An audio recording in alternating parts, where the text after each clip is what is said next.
Que vous soyez friand de trash talk ou pas, peser médiatiquement est devenu incontournable pour les combattants qui souhaitent bénéficier des meilleures opportunités. En France, on en a l'exemple parfait avec Cédric Doumbé. Que vous aimiez ou non son style de communication, il est impossible de nier qu'il est rudement efficace, et même s'il n'apparaît pas dans cette liste car sa transition dans le MMA est encore récente, je l'ai un peu faite en hommage à The Best. Mais si la France a un peu de mal avec le trash talk, cela fait des années que l'UFC se donne à cœur joie de mettre en avant ceux qui ont une grande gueule. On ne compte plus les moments iconiques auxquels on a pu assister en conférence de presse ou lors de diverses interviews. Il y a tellement de styles différents de trash talk, tellement de façons de faire qu'il n'a pas été simple d'organiser cette liste. Je ne vais pas mentir, elle est très globalement ordonnée selon mes préférences personnelles et elle contiendra beaucoup plus d'extraits que d'habitude. Il faut savoir se faire plaisir parfois. Vous êtes sur la chaîne de Journeyman et voilà mes 10 meilleurs trash talkers de l'histoire du MMA.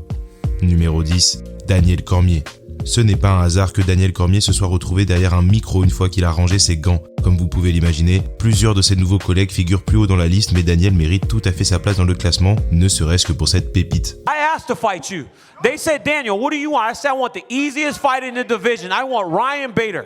Cormier a un style de trash talk très comique et il prépare souvent ses punchlines à l'avance, mais en bon fan de catch qu'il est, il sait vendre un combat et créer de l'émotion chez les fans.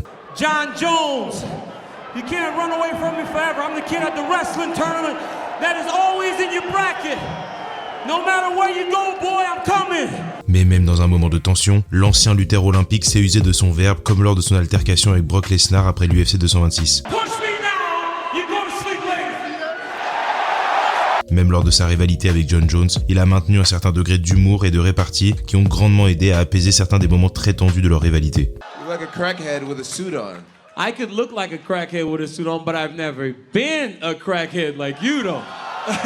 Numéro 9, Jorge Masvidal.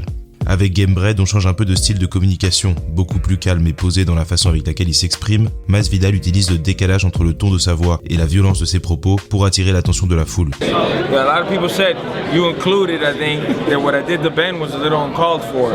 No, it wasn't. What I'm gonna do to Kobe is gonna be uncalled for. And I can put my life on that, man. Il faut dire que Jorge est peut-être l'un des trash talkers les plus crédibles de l'histoire du MMA. Évidemment, il est aussi et surtout à l'origine de l'un des moments les plus iconiques du trash talk du sport. You're just a loser in life, man. You're not gonna get a hit off me, you know. So I had to give him the 3-piece with the soda and then just glide out of there, you know. Son année 2019 est l'une des plus incroyables de l'histoire d'un combattant et même s'il a fait le travail dans la cage, ce qu'il a été capable d'accomplir en dehors est tout aussi important dans son ascension.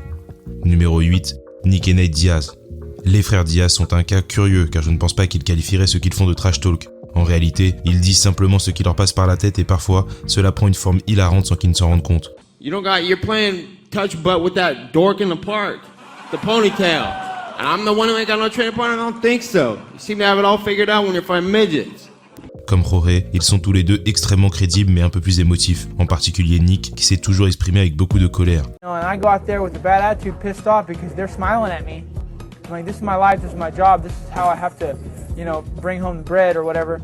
And they're laughing about it's funny, so I'm like, hey, fuck you. Lorsque Nate a battu Conor McGregor, c'est aussi et surtout sa personnalité qui a conquis le public. And then all of a sudden he's shooting for a takedown. And I'm like, oh, you're a wrestler.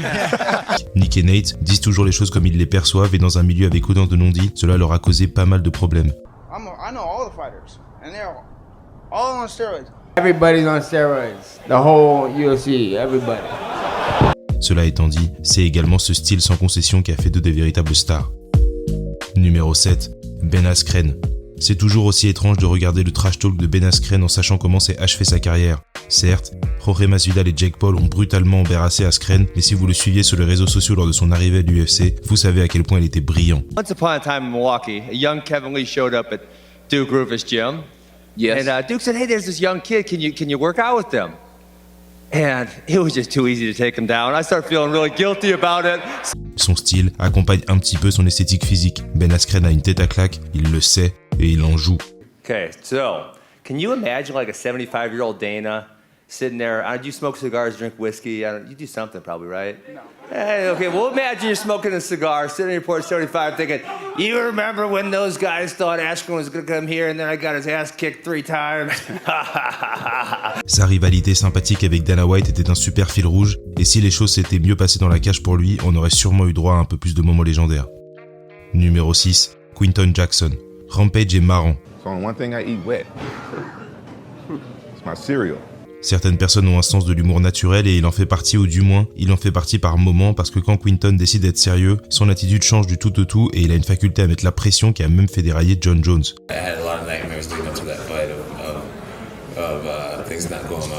Sa relation avec Ariel Helwani tout au long de sa carrière a permis de mettre en lumière ce ton un peu plus léger dans son attitude. Your hand. What about it? How hurt is it? It's not hurt enough to whoop your ass right now.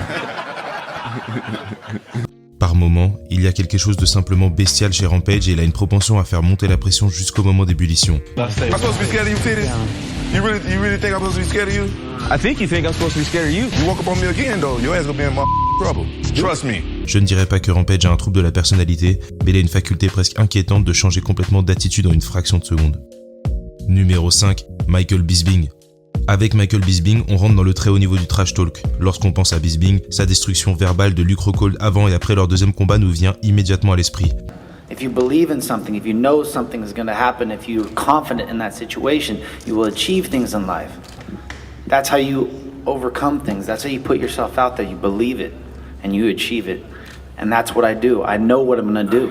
I know that I'm better than this. Sounds like I know that I'm going to knock him book out. you've ever read. Conceive, believe, achieve.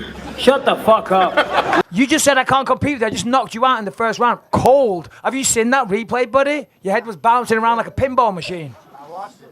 Yeah, watch it again. Obviously it didn't sink in. Bisping a un avis sur tout et sur tout le monde et il ne manque jamais de le faire connaître. Même le très aimé Dan Anderson n'a pas pu y échapper. Oh, he was cheating. He was on testosterone replacement therapy. But yet he's still fighting now. He is a marvel of modern science. The guy is cured. His testosterone levels remarkably came back up and he's still able to continue. Si vous signez pour affronter Michael Bisping, soyez certain qu'il va vous attaquer sur tous les angles possibles et imaginables. Il n'a pas besoin de préparer ses invectives à l'avance, il a simplement un sens très aigu de la répartie et de la punchline. I wish you the best. I respect you. I respect your camp. And you sit that stupid fucking little smug look on your face there, like you've got some plan, like you know something we don't know. What do you know that I don't know? Those a lot of things. Michael est agaçant, il est irritant, mais comme cela a souvent été le cas dans sa carrière, il finit toujours par conquérir le public. No, I don't know what his reason. No, it's just me. Everybody don't like him. It's nice.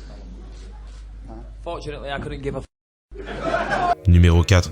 Colby Covington. Ce qui est sûrement le pire lorsque Colby Covington s'attaque à vous, c'est qu'il est tellement protégé par le faux personnage qu'il s'est créé qu'il est presque impossible de le dominer autrement que dans l'octogone. Colby a choisi d'adopter une posture de connard fini qui n'a aucune limite. Il s'attaque à vous, votre famille et tous ceux en quoi vous croyez. Dustin, you're a fucking coward. Your wife's a hoe and she has fake tits on her chest and you're a piece of shit father. Moralement, on touche souvent le fond du fond, mais il est incroyablement efficace et à ses yeux, il fait simplement ce qu'il a besoin de faire pour obtenir les meilleures opportunités. Colby est exceptionnel en promotion, et même s'il a une fâcheuse tendance à dépasser les bornes, il est aussi capable de véritables traits d'humour. The biggest thing I need to be cautious of when I step in the octagon with Tyron Woodley is if he starts rapping in that octagon. And let me just give you a piece of advice, Megan. If he starts doing that, just run away from the building. Colby sait qu'il est extrêmement divertissant, et malgré les controverses, sa façon de faire s'est révélée être la plus efficace pour lui. Numéro 3, Dominick Cruz.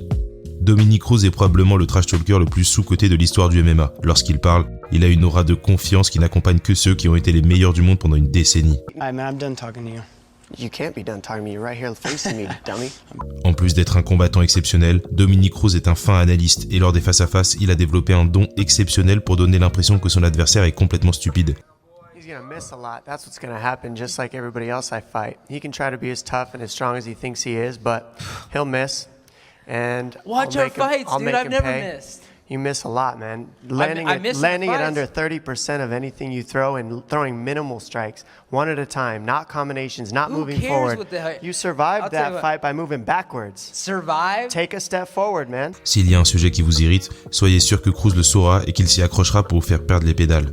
Pire qu'une insulte, un pédagogue qui vous explique avec condescendance que vous n'avez aucune chance de le battre est probablement la chose la plus déstabilisante qui soit. Cruz connaît vos faiblesses, vous savez qu'il connaît vos faiblesses parce qu'il vous les liste avec le sourire, et le pire, c'est que généralement, il les exploite pour vous mettre la tôle du siècle. Why won't you go out of your way to tell me why you're going to beat me and how you're going to beat me? Is it because you don't know how? Or is it because you can't? Or is it because you're too dumb to speak well? Or is it because you're scared of the camera? Or is it because you're fearful that everything that you're going to say is going to come back and bite you in the butt after I beat you? Numéro 2, Conor McGregor. De tête, vous pouvez probablement citer une bonne douzaine de punchlines de Conor. Il ne faut pas se leurrer, l'Irlandais est le trash talker le plus iconique de l'histoire du MMA. When you sign to fight me, it's a celebration. You ring back home, you ring your wife. Baby, we done it. We're rich, baby. Conor McGregor made us rich. Break out the red panties. De la grosse conférence de presse de l'UFC 205 aux confrontations plus intimistes contre Nate Diaz et José Aldo, Conor a exploité chaque seconde de chaque instant qu'il a passé sous les projecteurs avec un micro entre les mains pour briser ses adversaires. You forgot your belt. You forgot your belt. You forgot your belt. It's on my back. It's on my back. It's a mental time. It's a mental time. It's on my back. That's okay. It's a mental time. Plus que n'importe qui, Conor comprend l'importance des confrontations hors de l'octogone et rarement un combattant n'en a autant fait les frais que José Aldo. Le contre-coup d'une telle stratégie est qu'une défaite brise complètement votre momentum et de nos jours, Conor ressemble bien plus à une parodie de lui-même qu'à sa glorieuse forme d'antan. Mais à la grande époque de l'Irlandais, il était incroyablement tranchant et précis dans ses attaques. I'm 5'6". You're 5'4" at least. 3 inches taller than me, buddy. 5'4" at least. You should stand up because we can barely see you on the screen. À mes yeux, c'est un exercice dans lequel un seul homme le dépasse dans l'histoire du MMA, et cet homme c'est bien sûr, numéro 1, Chael Sonnen. Je pense que personne n'est surpris de retrouver Chael Sonnen en première place de ce classement, et sincèrement, je pourrais me contenter de faire tourner un best-of du gangster de l'Oregon, et ça suffirait à justifier sa place. Si Conor est le trash talker le plus iconique de tous les temps, Chael, lui, est le meilleur et de très loin. And by the way, Anderson, if I want your opinion, I will beat it out of you. Lorsque Chael a un micro entre les mains, personne n'est à l'abri. Ce qui rend son style aussi unique, c'est sa créativité et son vocabulaire vastement plus pointu que celui de la moyenne des combattants. I mean, do you understand, Errol? You and everybody else waited in the weather. You came to the press conference. Vandalay, it looks like he found a bathroom as a backdrop in the men's shelter he's living at in Rio and got somebody to point a cell phone at his face. De toutes les cibles qui se sont retrouvées dans son viseur, le Brésil et ses combattants ont essuyé les rafales les plus sérieuses. I don't have anything against the Brazilian people. I got something against a Brazilian that's sitting a few feet from me. And maybe over the couple other gentlemen, but your women are all okay with me, so feel free to give me a call or pay me a visit. But, you know, as far as my impression, it's a lot like America. You know, when I was a little kid, I remember going outside, I sit around with my friends, we talk about the latest technology and medicine and gaming and American ingenuity, and I look outside and Anderson and the Brazilian kids are sitting outside playing in the mud. Sonnen est un maître inégalé, son style est inimitable, d'autant plus qu'il est invaincu dans l'octogone à ce jour. Merci d'avoir regardé la vidéo, n'hésitez pas à me donner votre punchline préférée dans les commentaires, et on se reparle dans une prochaine fois, salut les gars.